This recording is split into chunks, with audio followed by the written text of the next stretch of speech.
If you need to hire, you need Indeed. Indeed is your matching and hiring platform with over 350 million global monthly visitors according to Indeed data and a matching engine that helps you find quality candidates fast. And Indeed doesn't just help you hire faster. 93% of employers agree Indeed delivers the highest quality matches compared to other job sites, according to a recent Indeed survey. With Indeed, everything hiring is all in one place, and it makes it so easy. Leveraging over 140 million qualifications and preferences each day, Indeed's matching engine is constantly learning from your preferences. The more you use Indeed, the better it gets. Join the more than 3.5 million businesses worldwide that use Indeed to hire great talent fast. And listeners of this show will get a $75 sponsored job credit to get your jobs more visibility at Indeed.com/podcast. Just go to Indeed.com/podcast right now and support our show by saying you heard about Indeed on this podcast. Terms and conditions apply. Indeed.com/podcast. Need to hire? You need Indeed.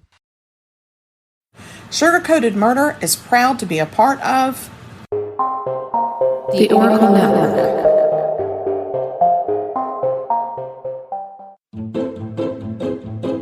Welcome to Sugar-Coated Murder Podcast, a brilliant true crime podcast hosted by two zany sisters, all while baking up delicious treats in their kitchen.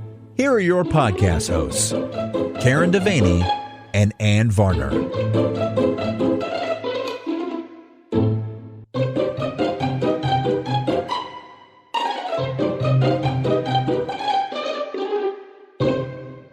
Hello, Karen Devaney. OMG, here we are. Oh, finally. We're it's November. Back in the kitchen. We are. We're And that's cooking. kind of cool. I'm peeling apples. I hear it. I hear you peeling apples. I hear it, I see it, and I smell it. Smell it. Yes. So we've ended our October series because thank October God. was over. I got to tell you, that's a lot. Lord have mercy. Not that it's a lot of work. It's just a lot of Scaring. logistics. It's a lot of scaring. It's a little heavy on the heart. Yes. And you know, when we go out to remote places like that, we can't drink. No, We got it's to very stay stone cold difficult. sober, We so- have to stay sober, and It's we tough have to have ride. bodyguards. Exactly.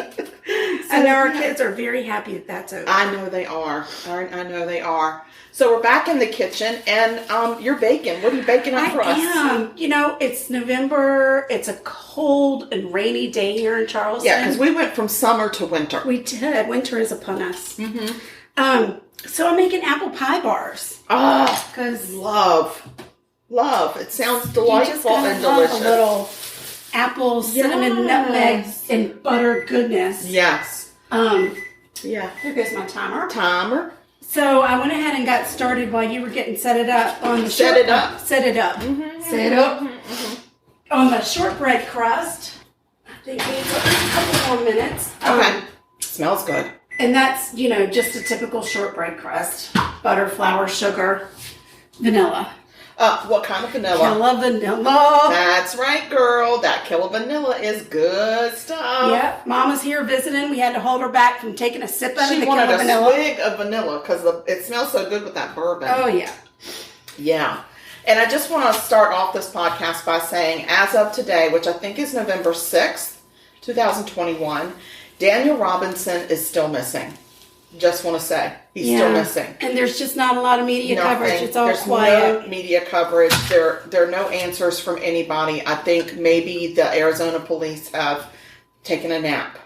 I don't know. I don't know what's going on. They may be reporting it in Arizona news, but it is not being reported nationwide. It is not. No, it does not have nationwide coverage. It is quite frustrating because this is a young professional man who leaves his job site in broad daylight and somehow disappears into thin air, but leaves behind a wrecked Jeep, his clothes.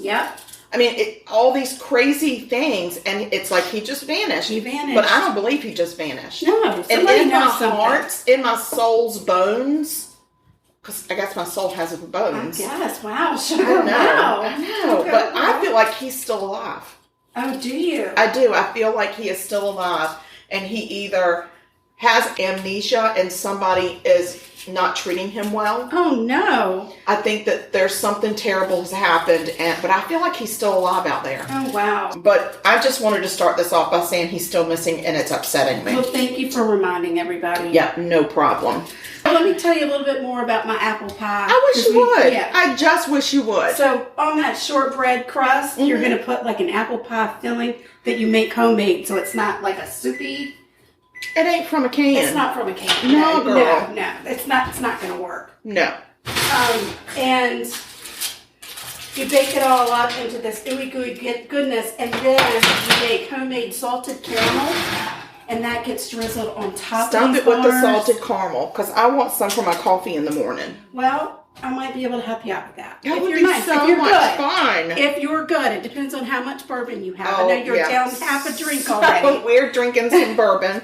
My sister was smart and made it a little weak. We're having some bourbon and Coke. Well, it's shot in half, so I guess weak. Sure.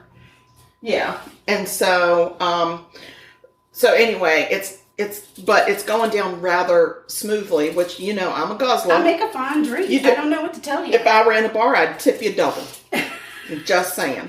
And I myself am enjoying a nice, heavy, warm glass of Cabernet Sauvignon. Sauvignon. Nice red wine. Sauvignon. That's very exciting. So that's where we are right now. That's what we're doing. That's what we're doing. So, let's talk about murder. I'm cooking. Let's talk about murder. Let's talk about murder. M-U-R-D-E-R. Okay. I don't know. All right. I wanted to make up a song, but it just didn't work. That's not what we do. Like the Mickey Mouse Club. It's like the Murder House Club or There's something. a reason why we weren't on that show. M-U-R-D-E-R-H-O-U-S-E. I did it! Oh, wow. Murder House. There you go.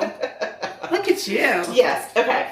So I'm gonna take us to Laurel, Maryland. All right. I'm familiar. I'm familiar with the area.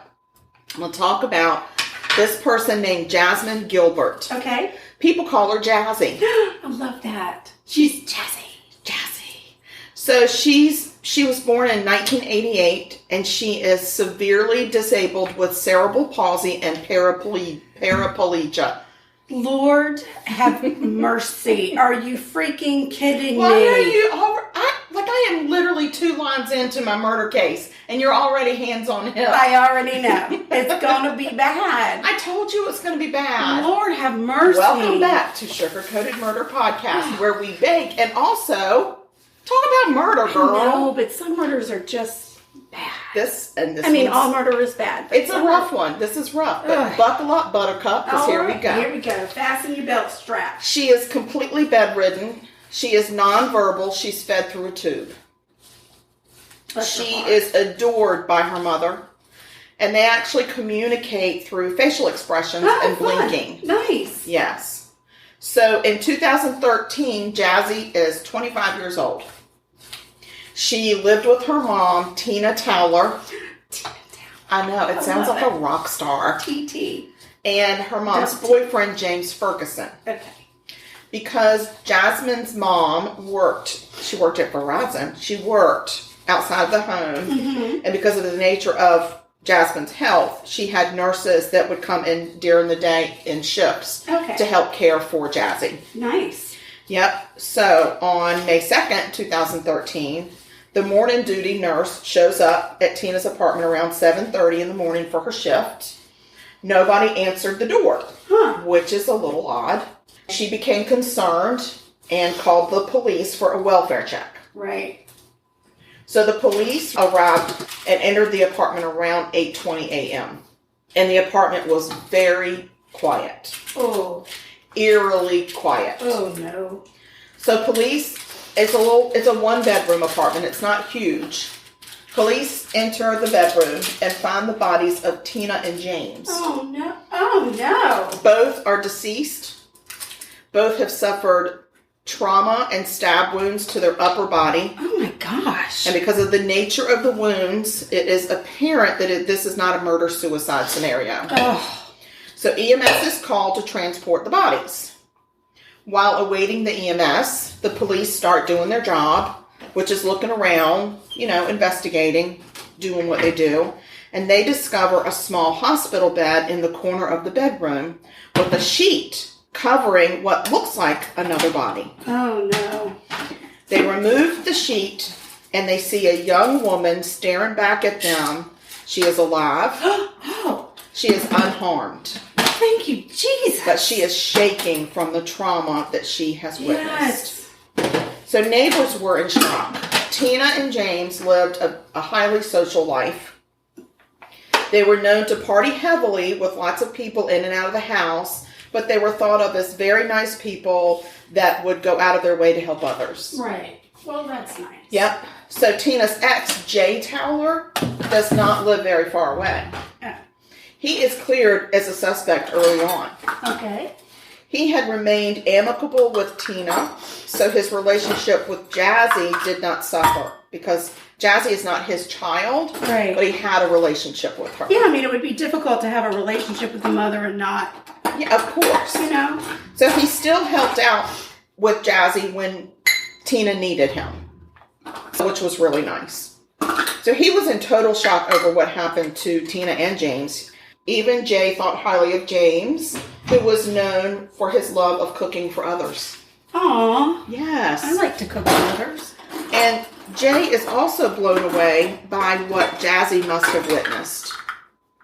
He said even with the sheet over her, she would have heard what happened to her mom. Oh.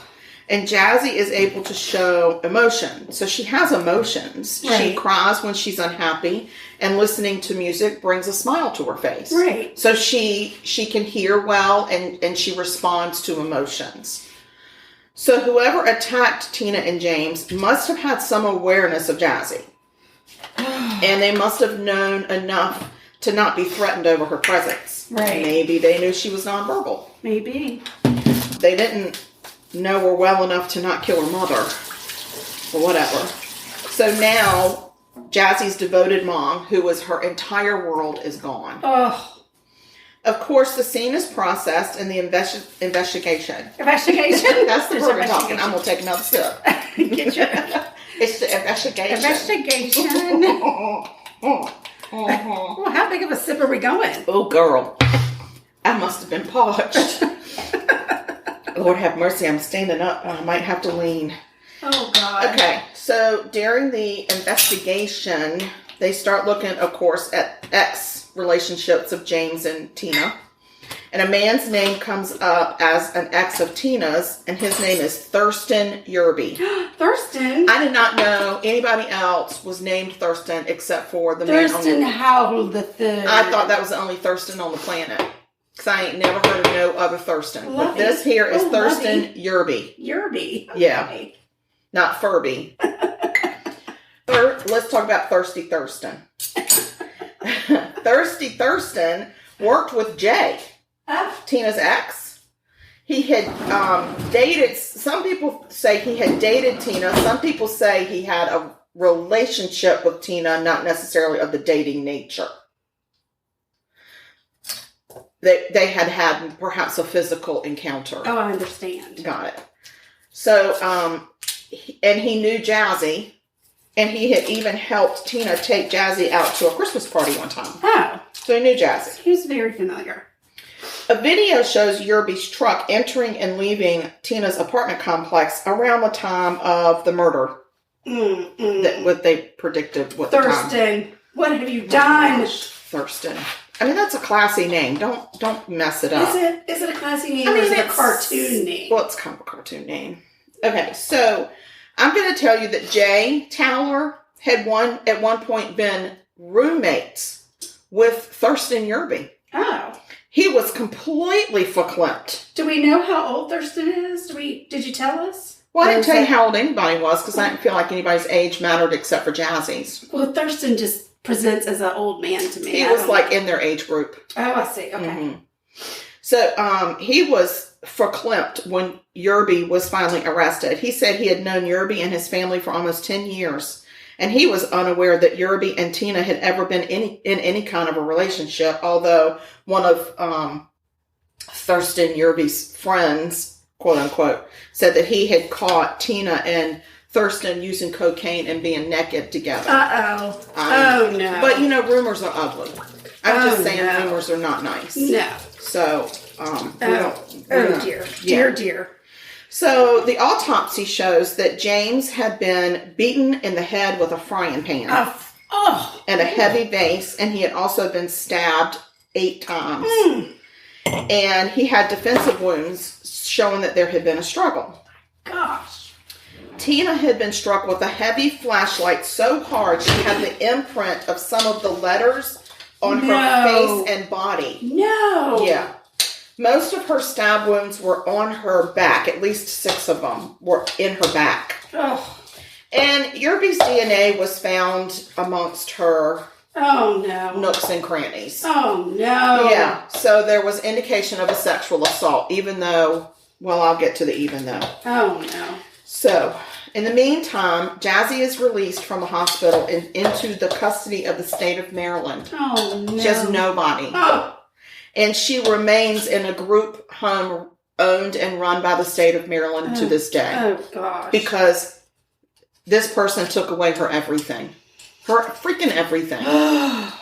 So, police think that Thurston was high and horny. Oh, for heaven's sake. And decided, I'm telling you, to pay Tina a visit, kind of like a one-sided booty call. Oh, for heaven's sake. Like, I'm going to come over for a booty call even though you don't want a booty call. Right, I'm coming for the booty call. Right. And they think that she let him in because she knows who he is. Of course. Right? And once he got in, he probably made a pass at her. She denied him.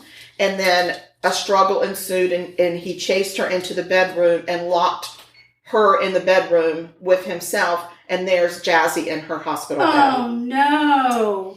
And then he proceeds to attack her, sexually assault her in front of her freaking daughter. Gosh. Police think that what happened was, as he was attacking Tina, he thinks he attacked Tina with the flashlight before enduring the sexual assault to incapacitate her. Ooh, that was a big word. It was, wow. So, and then James arrived home, broke down the door because the door was kicked in, and then was attacked and overcome by Thurston.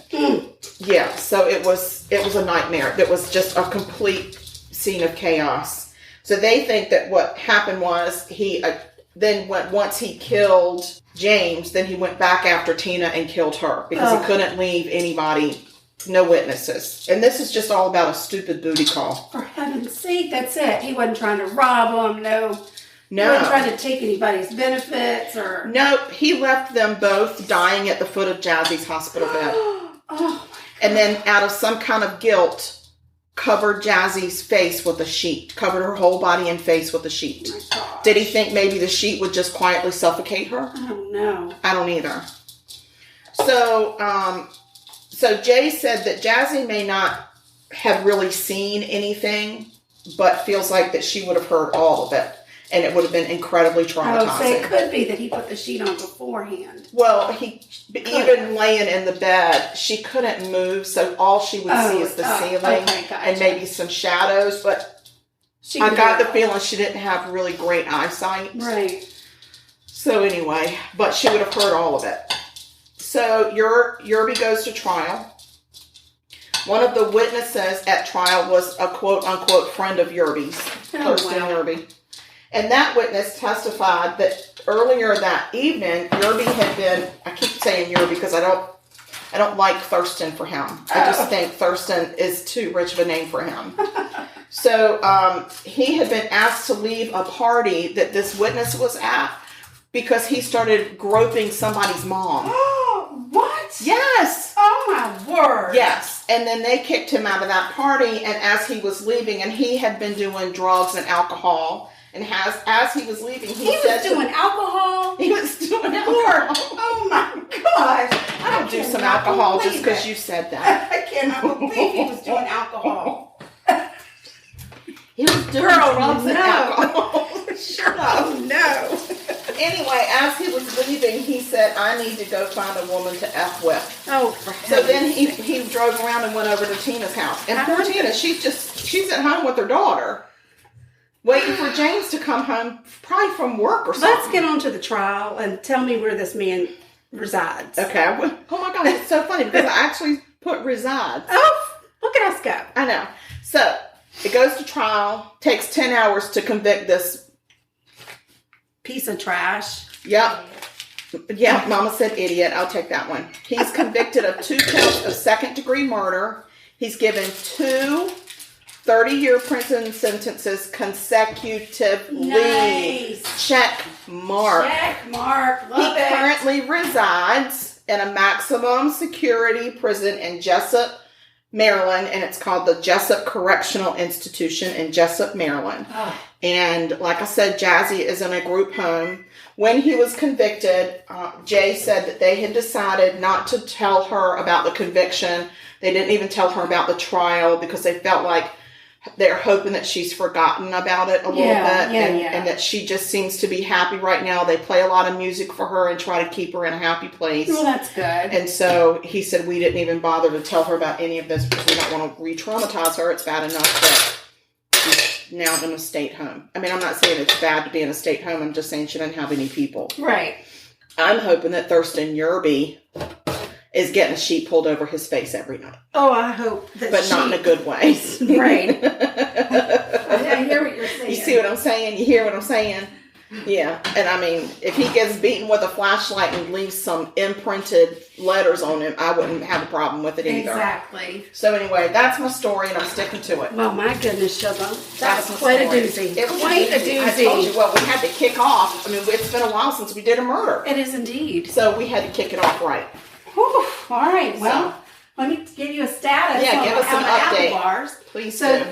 these apple bars are not only gooey apple and shortbread, but there's also a delicious streusel topping. Not a streusel. A streusel, And yes. salted caramel. Yes. Girl, it's got all the things I All love. the things. So you've got that, the apples that Does are it in have the... any bourbon? 'Cause I love the Yes, bourbon. it's got the Killa Vanilla. Oh, that's right. That's made with some bourbons. Exactly. That's doing alcohol, Well, too. your face is already red. I know. It's as red as this Chick-fil-A box. For heaven's sakes. What am I going to do with you? Whatever. You're a guzzler. I can't help it. It's good. When it's good, it's good. Mm-hmm. So anyway, I made my streusel, which has got oats, brown sugar, butter, some cinnamon, and a little bit of flour.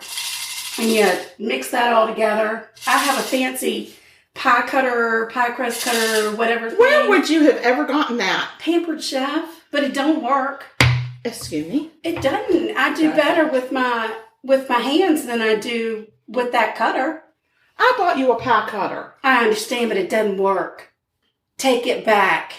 I didn't get it from... Did I get it from... You did. I did. Pampered Chef. It is a Pampered Chef. Mine's all bent up and it works. Maybe I need to bend mine. Maybe Run you it need through to bend the it. garbage disposal and see what happens. So the apple pie bars are in. How much time? I did not. This recipe calls for an 8x8 baking pan. I have an 8x6 baking pan. So you cook it for 30 to 35 minutes or until your streusel is golden browns. I put it in for 40 minutes just to give it a little extra time because you don't want my apples to be cooked. I don't want them to be crisp when I bite into them. Yeah, I know. I'm just sitting here thinking that little 8x6 pan looks like it's only going to give us like 4. Well, it depends on what size bar you require. But yes, I would require imagine. a big chunky bar. Okay. Well, you might not be getting a big chunky bar, Sugar. That ain't You right. might have to go somewhere else for that. That seems rude. Yeah, the 8x8 would have been better. And it is a small bar that you cut. Okay. Whatever. No We're going to problem. make do with what we have. And that's that. I hear your glass is empty. Please, the first one is complimentary. Feel free to help yourself to the next. That's all I needed to hear. All right, well, let's go on pause so I can refresh my drinky poo. Yes, and then I'll tell you the story of another murder. Not another one. Another murder. Another People murder. are out there killing people, and it's making me mad. It makes me mad, too. So mad that I don't like them. Me neither. And I wish bad things upon And them. I want to punch them all in the face. Right in the throat. Let's do it. Okay, we're going to Jessup, Maryland, y'all. All right, I'm going on pause.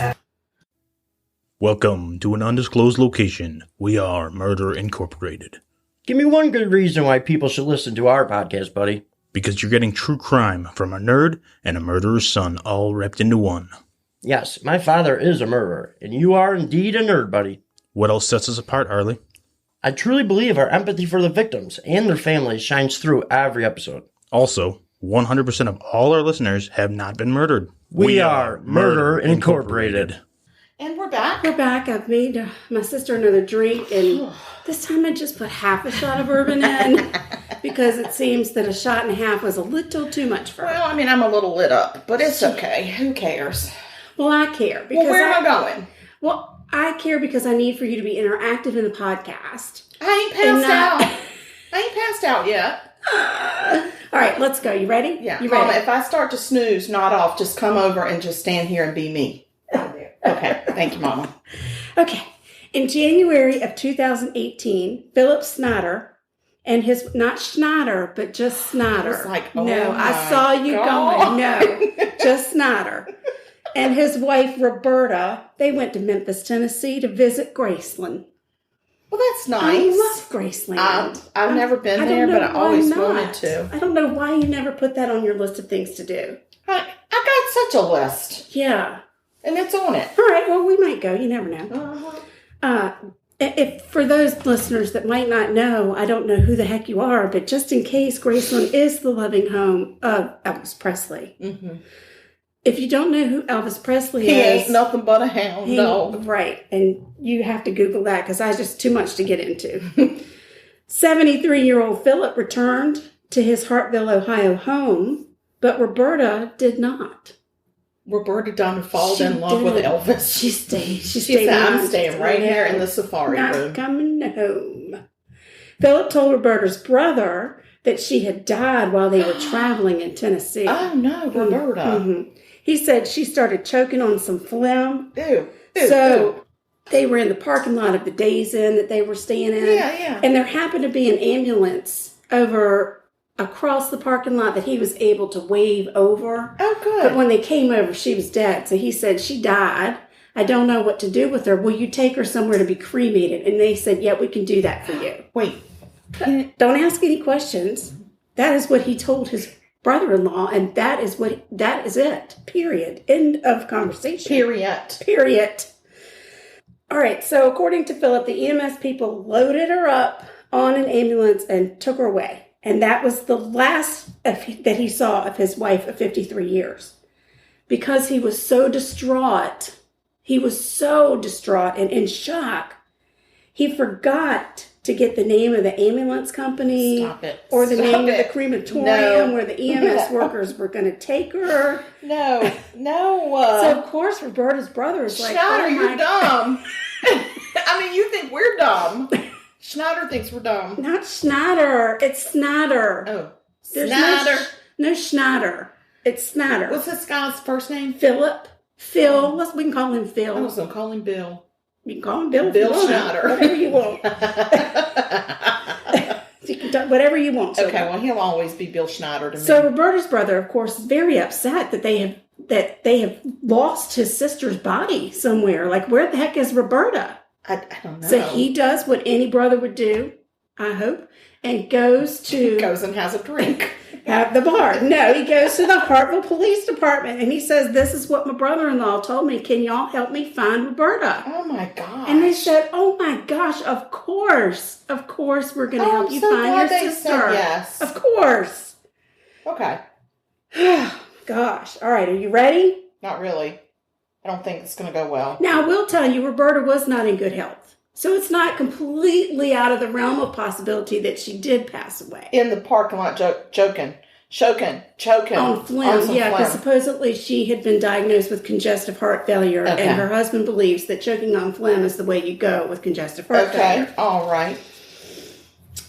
She had also been diagnosed with cancer. She was not in the best of health, but nobody was expecting Roberta to die. It's not like they were sitting vigil or whatever. No, she had gone to Graceland. And as a matter of fact, they were all very surprised when he said that just after the new year they had gone, and it was her dying wish. So she must have known when she was going to die. And they were all like, it's her dying wish? And yeah. he said yes, and I wanted to get her to Graceland. That is what she wanted. And so as soon as she saw it, she kicked it. Oh, yeah. Because that was all she wanted. It was she was too living much. for the moment. Too much. So the Hartville Police Department, they call every ambulance company in the Memphis area, and they try to find Roberta. But they don't have any luck. They even try to call the medical examiners, the medical examiners, but there was no record anywhere, no death certificate, no record of Roberta. I don't like this. She's just not there. So, the funeral homes didn't have any record. That's it. There's no Roberta. There's just none. And something about Philip's story wasn't adding up, right? Do we know that she went to Memphis? Did she make it to Graceland? So police go to question Philip about Roberta's death. And Philip said, I've told y'all everything I know. Except I do want to let you know, these scars I have here on my head are from an operation I've had to have for some brain aneurysm. So my memory is not good. If I've left something out, I'm sorry. It's the brain aneurysm that left it out. They must have removed it when they removed the aneurysm. They removed those specific memories. And now remember, he is 73. So he's, I don't care. He just doesn't remember. I know some very surprised 73-year-olds. Yeah. He said, all right, let me think about it for a minute. Now, on the way from Ohio to Tennessee, we did stop at a Ramada Inn in Kentucky. So police were able to pull the video surveillance. Oh, yeah, maybe he left in Kentucky. And he was confused. The video camera, luckily, was right next to the room that he rented for the evening. Way to pick it, Phil.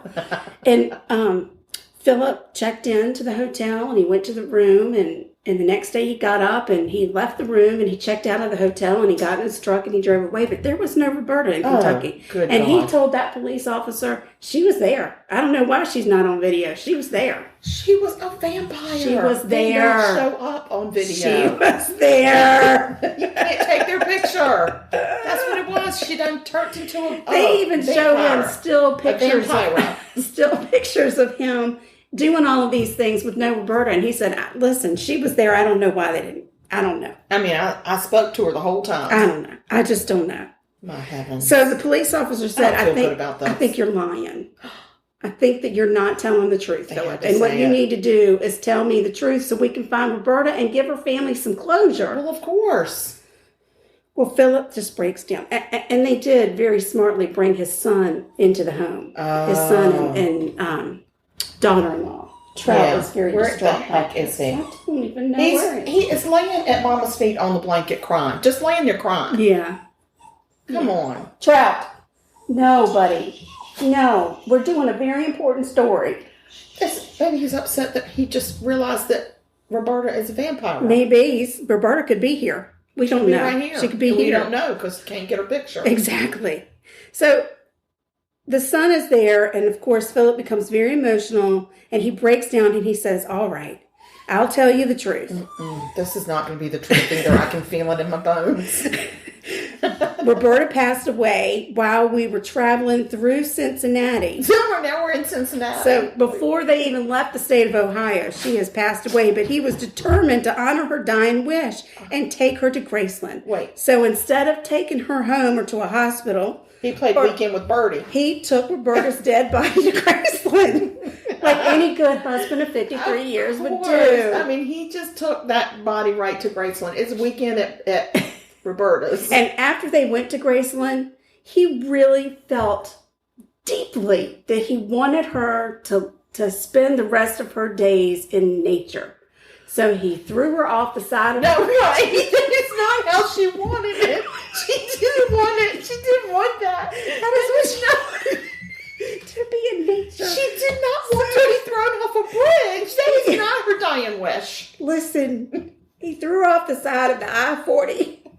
But he can't remember if it was the Kentucky River or the Tennessee River. One of the two. Well, they all look the same. Because he was in shock. He just wanted her to be safe in nature. He wanted her to live out the rest of her deadness. He said, I didn't know what to do. Riding out in the nature under a bridge. So police say, hey, Philip, why don't you come on down to the station with us? Hey, Phil. Hey, Phil. Why don't you just not even grab your toothbrush because we're going to issue one of those to you. We're going to give you a polygraph test. Polygraph? I'd have just given him a Valium and put him in a cell. We're going to see how you do on the polygraph. Well, he didn't do good. Really? He just did not do good at all. It's that brain aneurysm. Yes. That's what it was. Well, listen to me. They had to let him go because they don't have a body. They don't know what happened to Roberta. She could be live somewhere. They don't know. He could be lying about throwing her off the bridge. That's right. But Philip was distraught. He is distraught over this whole thing. Of course he is. So he goes home, and a couple weeks after he gets back to his house, he tries to commit suicide by taking pills.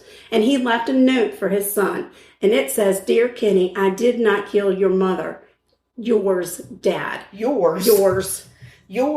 Or maybe it said your dad. Your dad. You know. Either way, it's dumb. It's silly. It's just silly. What, did he take a bunch of Flintstone vitamins? They were not specific. Yeah. But it was enough to get him a nice... 20 vitamin E and tried to kill myself. That's right.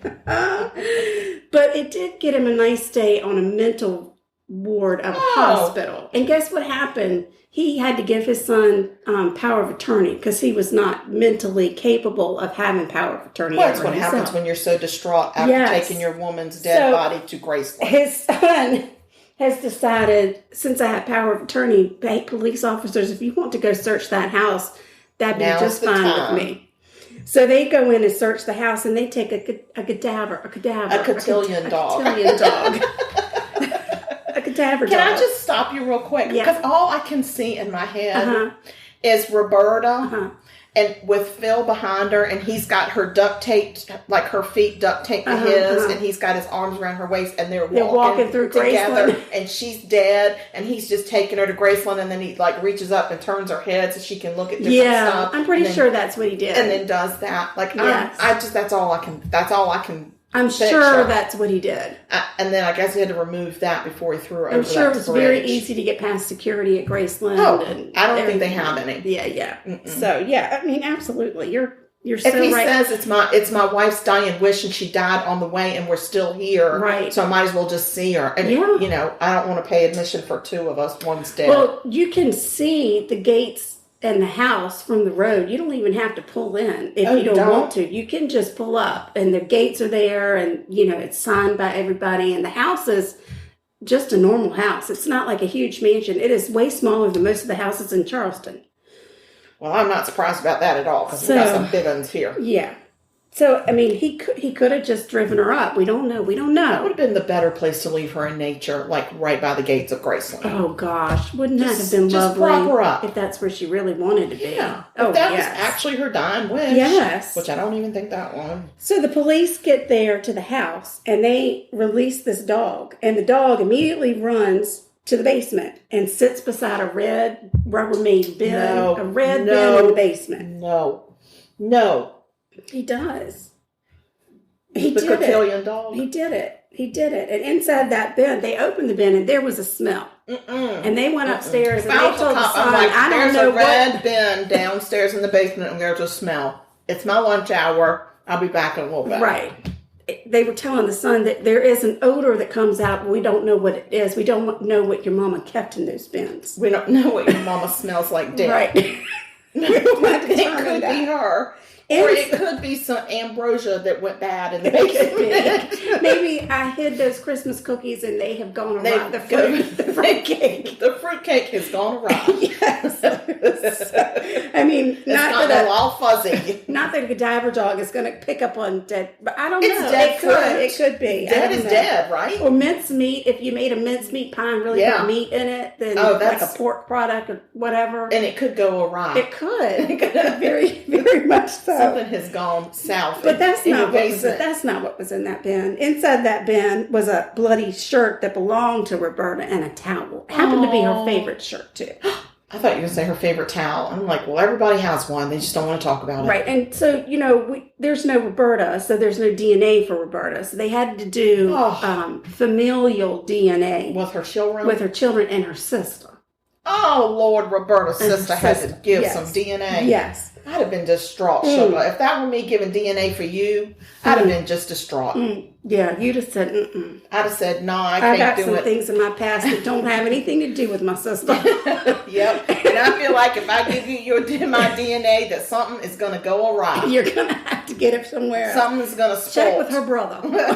See if her brother is back from the ball and see if he should give you. And he'd be like, nah, I can't do that neither. We're going to have to get it from your well, son. Thankfully, the DNA testing did prove that it was, in fact, Roberta's blood. Okay. Now, again, at this point, we don't know where she could have cut her finger. She could have had a gardening accident. And accidentally packed her shirt away with the Christmas decorations. I mean, I've done that. It's red. You don't know. It's Christmas red. You can get confused. You've done that? No. You've packed a bloody shirt Well, away? I mean, I could see how it could happen. Really? I've never done it. No, because when you get blown on your shirt, you take it off and you try to get it out in the laundry, or you throw the darn thing away. Maybe it got put in the laundry, and then I was packing, and I was like, oh, I'll just wash this next Christmas, and thought it was a hand towel. No, and listen. No. If there is a smell coming out of a bin, it's not just blood. There's something else going on in that bin. Yeah, they didn't keep it. There's some other fluid. Some other fluid. They did not keep a clean bin. I'm just saying. Inside that bin, and I'm hoping they didn't get it from Walmart and it didn't come like that. Oh my yeah, Lord. that could be bad. I mean, never buy a red bin again. Only clear plastic for me, y'all. Clear plastic. That's me too. So after they find the blood-soaked shirt and maybe a piece of a pillow or something in a plastic bag that had blood on it, they called Philip and said, Philip, we need to talk to you some more about this, Roberta. At the mental hospital? Again, no, he's out. He's out of the hospital. Now. Oh, wait, no, he was in the hospital. Yeah, because his son said, is his son's name Travis? Kenny. It's very similar. He has two sons, but I think the only one I really saw interaction with was Kenny. Okay. Anyway, they said, listen, we got to find out more about what the heck happened to Roberta, because you're not telling the truth, and we have now come across some of Roberta's bloody items in your home. In all seriousness, can you imagine how distraught her children are at this point? Her children are extremely distraught. Beside themselves. Numb even, to the point of, I don't even know what to think. Yeah. I don't know what to think. And was Phil their daddy? Yeah. Their daddy? Yes. That was their daddy? Yes. So they're like, what has happened, Papa? Daddy, what did you do, Daddy? Now, Philip and Roberta, if I recall correctly, met when they were young. I mean, they were married a gracious plenty of years. Young, like she might have been around 16 when she had her first baby. Heavens, Roberta. So they had been together for a very long time, and maybe didn't have the tightest of relationships. They weren't especially close all the time, but they hung in there for 53 years. You would have thought there would have been a level of respect. There should be a prize, not a bloody shirt in a bin. Yeah. So they start questioning Philip, and he says, all right, I'm going to tell you the truth. I'm going to tell you one more truth. I'm going to tell you the truth. This is the real truth. First and foremost, I did not harm Roberta. Kenny, I did not hurt your mama. Yours. I did not harm her. I did not harm her. No. But I will tell you that Roberta died in the house. She died somewhere around here. She died in the house. It's like when we look for sea glass. There's a piece of sea glass somewhere around here. Right. Well, Roberta died somewhere in this area. In the house, Roberta died. She has passed. Right. And I took her and I placed her nicely in the Tennessee River. Nicely? I didn't throw her off a bridge. I laid her nicely in the water. Oh, that's so special. Yes, that's what I did. I wonder if he sang her a lullaby as he laid her in the water. I don't know what their wedding song was, but he might could have whistled that tune, maybe. But what he did not know is they had been dredging that Tennessee River. Trouty. Can you give him wine? I don't think I'm allowed to give a dog wine. That's too bad. I can't imagine why he's crying right now, but we can pause. And I can take care of him, and we can pick up where I left off. No, just keep going. We're just going to trudge through this with Roberta. Okay. It's not too much further. I'm on the edge of my seat. Okay, yeah. So, Roberta has died somewhere in the house. I laid her gently in the Tennessee River, but police had for weeks now been dredging that Tennessee River, and there was nobody There was this not man a can't shoe. tell the truth if it literally is tattooed on his tongue. There is nothing. There is no Roberta in the Tennessee River. It doesn't make any sense. Oh my gosh. It doesn't make any sense. This man does not know how to tell the truth. Well, the police were very frustrated. You think? Because Philip kept changing his story. And so were the children. He probably told 5 different stories. So mad at this point. And they kept telling him, Dad, just tell the truth. Tell us and what every time he would say, this is the truth. Yeah, and he don't know. Trout, stop talking to Honey. Stop. Enough. Goodness. Can you all hear him? That's the most pathetic thing I've ever heard. Please hold so we can get him some medication. Pause and figure out what's happening with my dog. Hold on.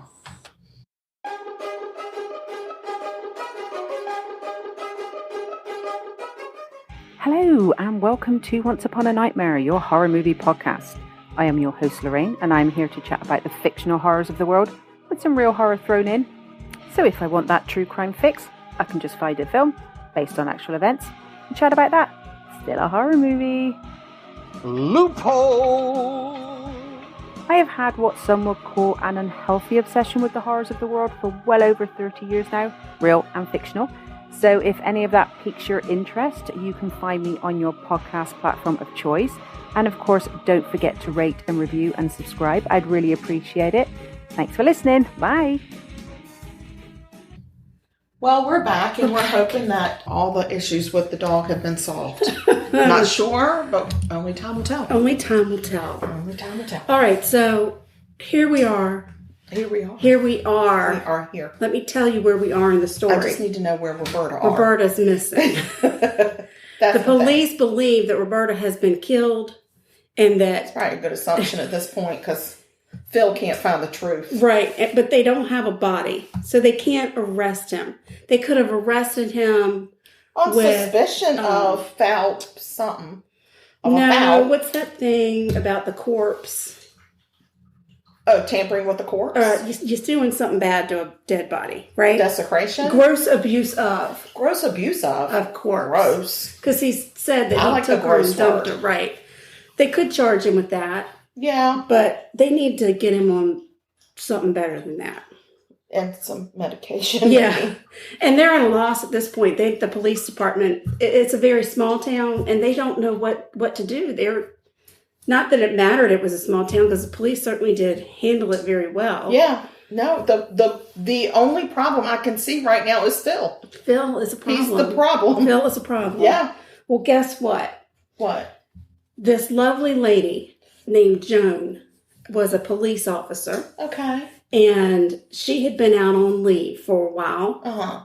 She has 6 kids. Well, no wonder she was on leave. She'd been a police officer for 20 years. Well, God bless her soul. And she was ready to come back in and get back to work as a police officer. Okay. So she checks in with the chief of police in Hartville because she had heard about the story. Yeah. And said, what can I do to help? Okay. And they came up with a great plan for her to go undercover and try to befriend Phil. Oh, that might be, because he might be lonely by now. What Phil enjoyed to do.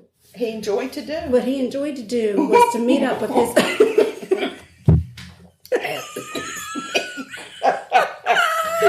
I laughed and took a sip at the same time. I blew a big bubble with my drink.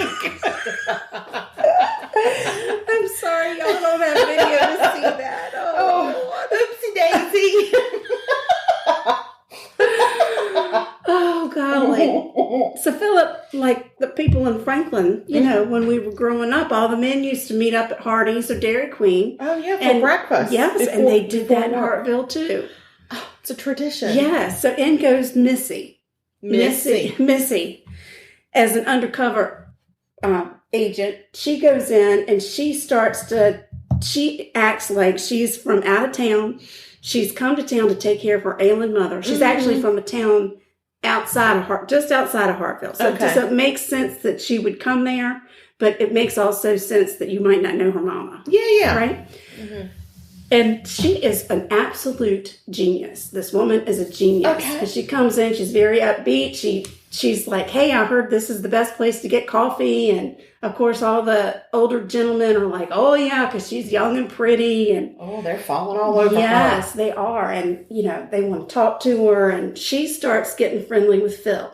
Well, he's recently been single. Well, and there are a lot of people who tell her, his wife is missing. Like saying, you better watch out. Right. I don't know what you're doing hanging out with Phil because his wife is missing. Phil might be bad news. He might be bad news. Could be. But Missy works and she works, and for weeks upon weeks, and for many, many, many meetups for coffee and meals. And she's probably like, I cannot drink another cup of coffee. And he would order her coffee and have it waiting for her. And she would do the same for him. And sometimes they just sat and played cards. Because she said she didn't like the day nurse that came in to take care of her mother. So when that nurse came on, she said, I just have to leave because I'm going to kill her. Oh, God. And she even comes up with a story about how she hates her mother and she's ready for her to die. Oh, dear. Right. Yeah, because then Phil might feel the same. That's right. He might say, I feel ya. I feel ya. Yeah. And it is an absolute cat and mouse game. Back and forth, back and forth. And she never cracks. She never pushes. She never does anything. Yeah. And she finally gets him to a point where he will say, he will describe a certain situation, then he'll say, oh, that's just a scenario. So it's like he gets her right to the end where this is what you should do to your mom, but this is just a scenario. And he's even at this point offering to help her off the mother so she gets away with it. And it got to a point Phil, where you're a very bad man. It wasn't a sexual boyfriend-girlfriend type of situation, but he did say, if you were to marry me, you couldn't testify against me in a court of law, and then I could tell you some things, right? And she said, well, if I'm going to marry you, I want to know what happened to your wife before I marry you. Sure. Right? Yeah. If you tell me, though. Right. We'll plan that wedding. Well, he fell for it. He was mesmerized by Missy, and he really thought he had a shot, that he was going to fool her into marrying him, and they were going to eventually fall in love and get frisky, as he would call it. Oh, what? He called it getting frisky? Yep. Yep. Dirty Phil. He said we could get married. It doesn't have to be anything frisky. But he wanted to be frisky. Oh, he wanted to be frisky. Oh, yeah. So Philip ended up confessing. One morning in January, which was early January, because the last time that Roberta had been seen was on New Year's Day. Okay. Philip got up. He went to Burger King for his morning coffee. Okay. When he came home, Roberta was sleeping on the sofa, and he didn't snap. He said he didn't get angry. They had been arguing, which is why she was sleeping on the sofa. And he just simply walked down to the basement, grabbed a sledgehammer. Excuse me? Well, they call it a nail hammer, but it is a sledgehammer that it's a hammer that drives a nail into, like a big nail. So it would be a sledge hammer. Right. He grabbed a sledgehammer, walked back upstairs, took a piece of cloth or something that was nearby, laid it over her face, and hit her 2 times in the head. He then tied a plastic bag around her neck, which is the bag that they found in the bin, covered with blood. And the piece of cloth, I said there was a little piece of, yes. And he tied that around her neck. And then he went downstairs. Roberta was a big crafter. Okay. She was really into the scrapbooking. And so she had a huge spot down in her basement where she did crafting projects. She also had a big plastic tarp down there. Oh, don't ever keep a plastic tarp. Don't ever do it. That he brought upstairs and laid down next to the sofa where he had killed her and rolled the body off the sofa onto that plastic tarp. He then took that hammer, the piece of cloth, a shirt, and wrapped it in a shirt and put it in a bin. Oh, yeah. Right. The red bin. Then he went back upstairs and he put Roberta in a bin. He put her body in a bin. And he put that bin in the back of his truck. That's right. Was it a red bin? I don't know what color that bin was. I don't think it was clear. I don't think it was a clear bin. It could have been red. It could have been green. Because could have been. There had recently been a holiday of Christmas. That's what I'm thinking. Of Christmas close by. Yeah. So, that's what he did. He whacked her in the head, and he said he just had enough. He just had enough. I had enough. He had it. He had enough. So they got him. She was sleeping. Yeah. And he just went downstairs and got a huge hammer. Yes. And clobbered her. Correct. Whacked her. He whacked her. Did he use the term whack? Yes. And then he put her in a bin? He did. And then he put her in the back of the truck. So, okay. Let's go over this. Okay. Never, ever buy a tarp. No. Don't buy it. Don't keep it at your house. It's bad news. It invites trouble. Right. Don't have empty bins. Make them clean out a bin. Because that's gonna get noticed. tiresome. Wow, you got this big pile of Christmas ornaments and or lights. Why are all these books in this corner when they used to be in the bin marked books? Right. See what I'm saying? Mm-hmm. And then for whatever reason, you probably should never, ever, ever get some kind of a big clobbering size nail. Right. A hammer. Like a clamp. Oh, not a nail. A hammer. Sledgehammer. Yeah. Sledgehammer. Look at that. We're getting to the end. I'm almost done. Done with this story. And the nice thing is the pie bars are coming out. I gotta go check my pie bars. I hope they're coming out because I'm ready to eat them. Well, they have to cool for 2 hours, so you have to come back later. Excuse me? It's late at night. I'll be sleeping. I think that that can be overlooked. Listen, whoever had it, why would you chill an apple pie bar? Why? Why wouldn't you just eat it warm? Just eat it warm. Eat it. I would even cut it into a just bar. Eat it. They are finally done. I'm going to pull them out. Okay. I don't know if anybody can hear me anymore because I'm way over in the kitchen and the microphone is in the other room. They can hear you, sugar. They can hear you loud and clear. I'm going to pull them out. And then for this recipe, I got it from Sally's Baking Addiction. Of course, because we're addicted to Sally's Addiction. Oh, gosh, she does have the best recipes. But she for sure this does. particular recipe, she gives you a recipe for salted caramel that she says is to die for. To die. I tried to make it one time and nearly set my house on fire. So I found a much easier salted caramel recipe. We need tutoring, Sally. We do. It didn't go well. It just didn't go well. Okay. I mean, and it was really quick the way it turned. It turns fast. It went from like amber to black very quickly. Oh, no. So, that doesn't sound like it went from amber to onyx. It was bad. It was bad. So we'll let those cool. Smoked caramel. Smoked caramel. Yeah, I had to throw that away. Okay. All right. So Philip is charged with aggravated murder, gross abuse of a corpse, and evidence tampering. Okay. And a plea deal, because, they know what happened now, but they still don't know where Roberta is. Right. In a plea deal, Philip agreed to show police where he dumped Roberta's body. In exchange, 73-year-old Philip was sentenced to life in prison with the chance of parole after 20 years. So he'd be 93. That's fine. Right. And that's a chance. Police took Philip took the police on a wild goose chase because he couldn't remember where he put Roberta. He couldn't remember. That's not okay. And finally, they got on an exit. And finally, he said, "This is it. This is it." It was a dumpster by a restaurant in Kentucky. I don't know if he actually went to Graceland or just went. I think probably he just went to the Days Inn just to say. I think he's just milling around. Yeah, I did this, and this is what happened. And I think he was wondering. He was just may have been. I don't know. Or maybe he said, "I killed my wife. I always wanted to go to Graceland. She didn't want to go. And she hated Graceland. Going. So now I'm going." Maybe, I don't know, and I don't know at what point. I don't know. Anyway, I don't know at what point he got rid of the body. Did he get rid of the body leaving Ohio? Or did he get rid of the body coming back from Tennessee? I don't know. Who knows? Either way. They did find her. He dumped her body into a dumpster. And it had been off a bridge. That's not in nature. Many months had passed.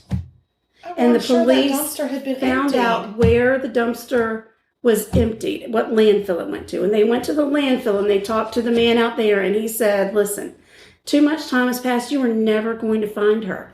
You're never going to find her." That's so sad. But the police officers that were there said you could feel it. You knew she was there.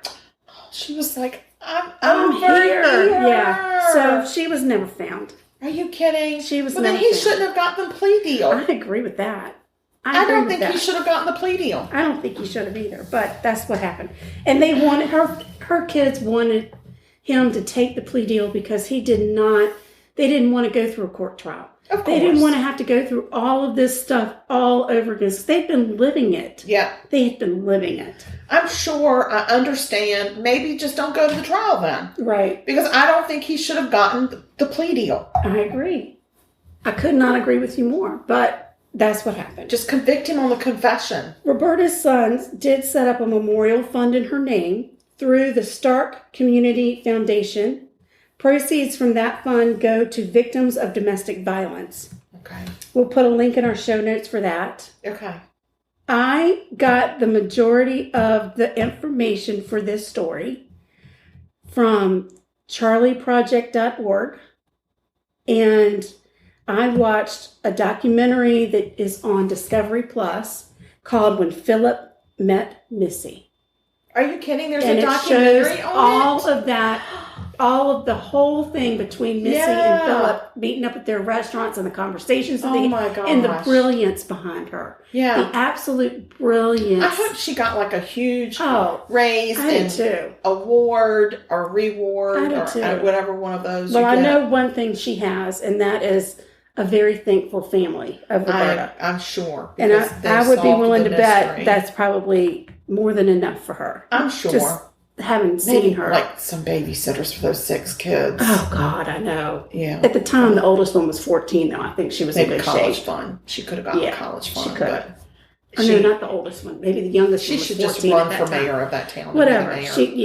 Definitely a king of the city, a statue of some sort. Seriously. Oh, we don't do statues anymore. That would be a good one, though. That's a memorial good statue. Tree, like a park. Oh, a lovely park. Yes, a park. Yes, Joan, if you're out there, we think you get a park. And they can put a Roberta tree in the park. You get a park with a Roberta tree. Yeah. We have such great ideas. Any other city planners out there that need ideas, just give us a call. Look us up. Look us up. All right, that is the story of poor Roberta R.I.P. Snyder. Roberta Snyder. R.I.P. Yes. Yes. My God. And that Philip, that's just mean. That's a mean husband. He is a very, very bad man. He's a very bad man. Who has trouble with the truth. And I hope that he dreams of big hammers every night. Oh, I hope there's big hammers involved. Mama's here. That's it. Okay. Dreaming of hammers at the end. That's it. That's all we're doing. That's it. All right, we made it through. There's our first episode back since October. Excited. We have a lot of things in the works that are just going to be very exciting for everybody. We really do. The first thing that we want to talk about, though, is the fact that we have social media. Oh my gosh, we still have social media, y'all. Even though you haven't heard from us or we've been doing the October and we don't remind you of it, it's still there. It's there. It's there. And guess what we're looking for? Recipes. We're looking for recipes. We want recipes. Yes. Thanksgiving, whatever your traditional Thanksgiving, whatever it is. It doesn't have to be a dessert. It can be a side dish. Don't send us haggis. We're not doing haggis, so don't do any kind of weird stuff. Don't make me do something that's going to make me vomit. No, don't be mean. That's not okay. So, but, if y'all have any kind of recipes like side dishes or some kind of a Thanksgiving tradition that you always look forward to every year, or maybe when you were a kid, somebody made this for you every year, and now that you're an adult, nobody makes it for you. But we'll make it for you and then show you a picture of it. That's as good as we can do. Then we'll eat it for you. And we will eat it for you, and we will tell you how good it does. Guess what else, people? Our Killa Vanilla is ready. It's ready. So if you want to buy some Killa Vanilla, you need to email us ASAP. Because we have email. We have email. What is that email, Sugar? It's murder.sugarcoated@gmail.com. There you go. That's exactly what it is. That's what it is. That's what it is. Yes, if you want the Killa Vanilla, us on Instagram at sugarcoatedmurder. Oh, yeah. You can find us on Twitter at sugarmurder. Sugarmurder. You can find us on Facebook at all the Sugar Coated Murder Podcast. We have a regular page and a fan page, and the fan page is a lot of fun. Oh my goodness. And in our travels around in October for October, we ended up in the Outer Banks, and we were going to do some kind of a story from there, but we just never got around to it. But I'll tell you what we did. We got to meet Lauren, our friend Lauren. Oh my gosh, we did. So we have a really, I will say, an avid listener. Let's call her an avid listener.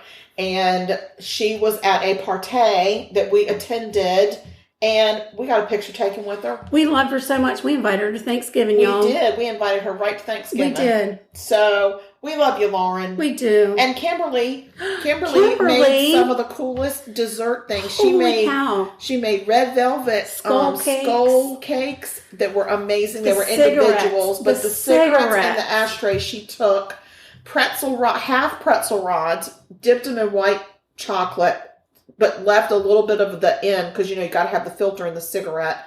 And then what was the crushed up Oreos, I think?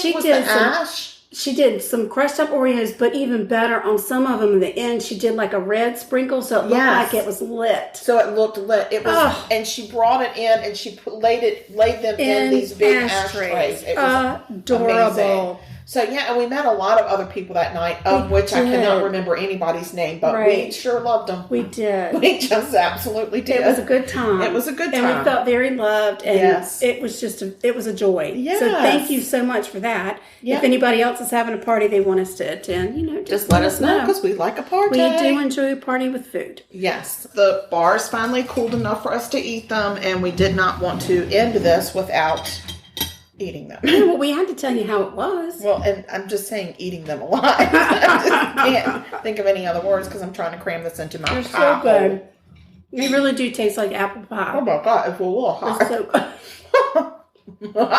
There goes Sugar with the mouth open. Okay. It's so good. Okay. Very good.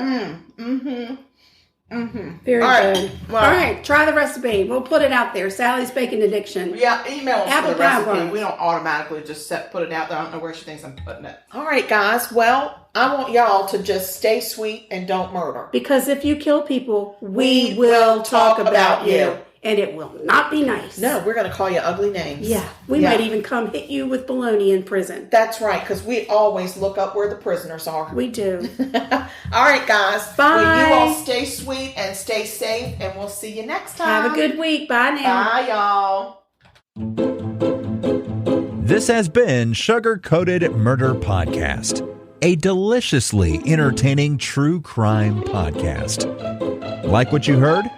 You can always explore past episodes by visiting sugarcoatedpod.com. Don't forget to like our Facebook fan page and share with friends. Thanks for listening to Sugar Coated Murder Podcast. Thank you for listening to Believe. You can show support to your host by subscribing to the show and giving us a 5-star rating on your preferred platform. Check us out at Believe.com and search for BLEAV on YouTube.